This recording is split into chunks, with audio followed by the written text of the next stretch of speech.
You finally left. You did the hard thing. You walked away. But now you're realizing leaving was just the beginning. You're out of the relationship. But the relationship isn't out of you. You second-guess everything. You replay conversations over and over. You feel guilty for leaving. You wonder if you're the problem. Here's what you need to hear. The Bible doesn't just tell you to leave toxic people. It shows you how to heal after they're gone.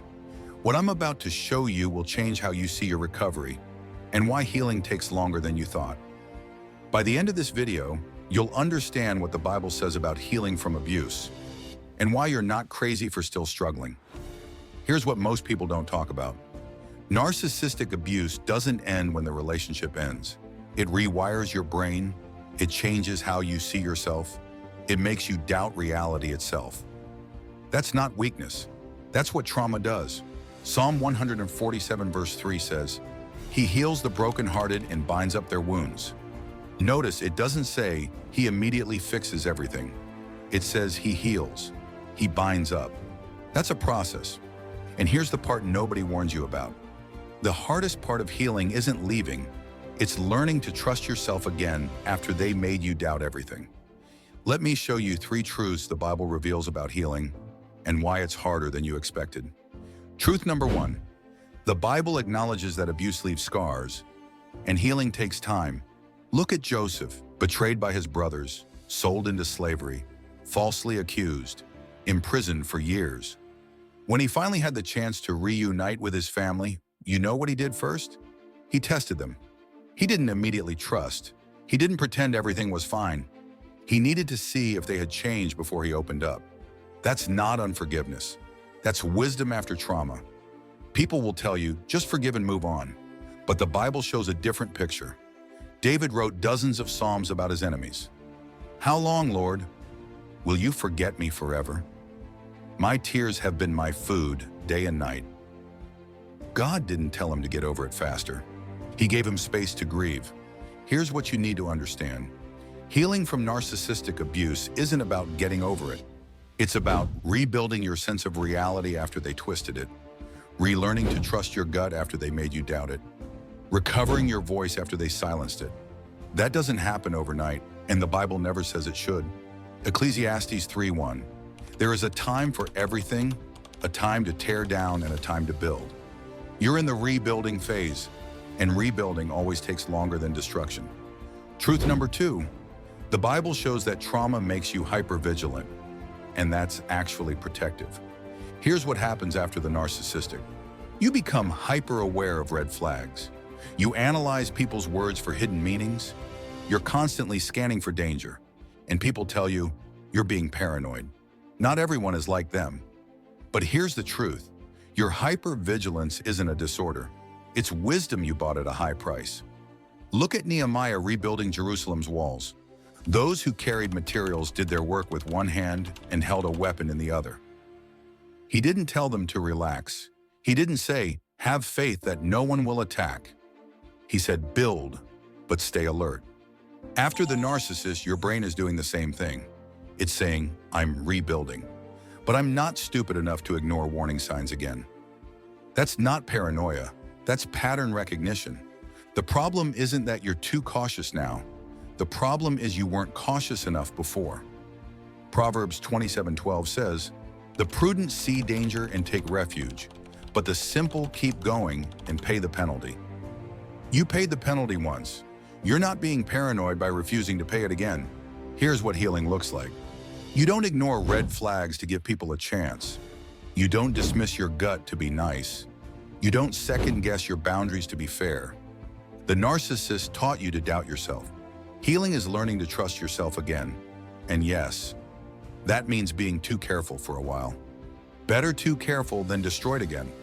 Truth number 3, the Bible reveals that full healing requires facing what they made you believe about yourself. Here's the deepest wound narcissistic abuse leaves. It's not what they did to you. It's what they made you believe about you. You're too sensitive. You're crazy. No one else would put up with you. You're the problem. And even after you leave, those voices stay. You're free from them.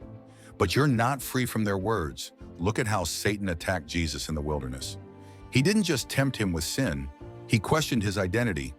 If you are the Son of God, that's what narcissists do. They don't just hurt you, they make you question who you are. And healing requires you to face those lies and replace them with truth.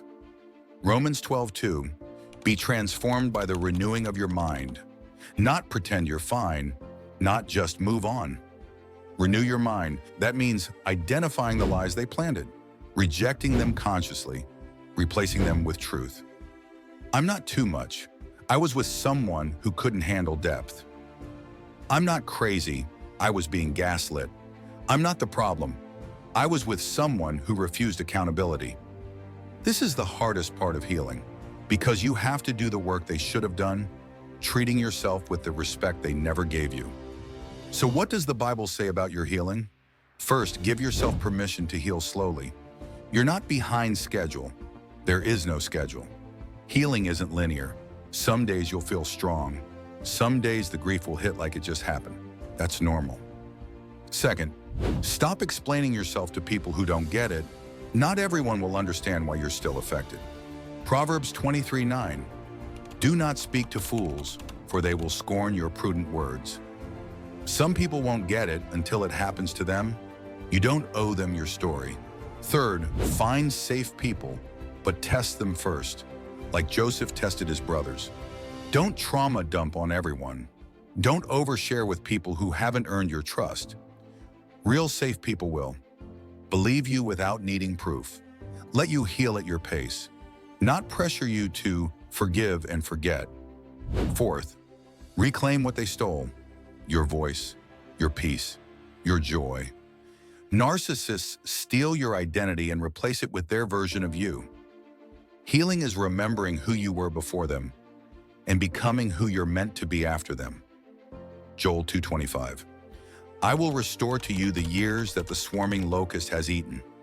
What they took, God can restore, but restoration doesn't mean going back. It means moving forward, whole. Here's what I need you to hear. You're not broken beyond repair.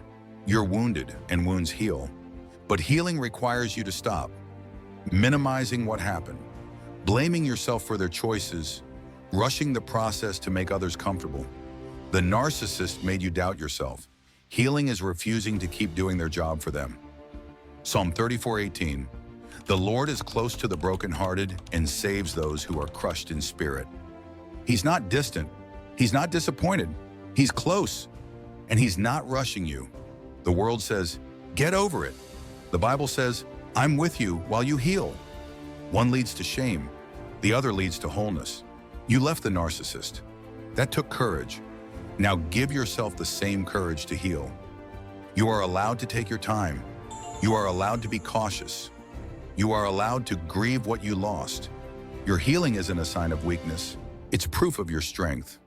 If this spoke to you, drop a comment. Share this with someone still healing. You're not crazy. You're recovering, and that's not the same thing.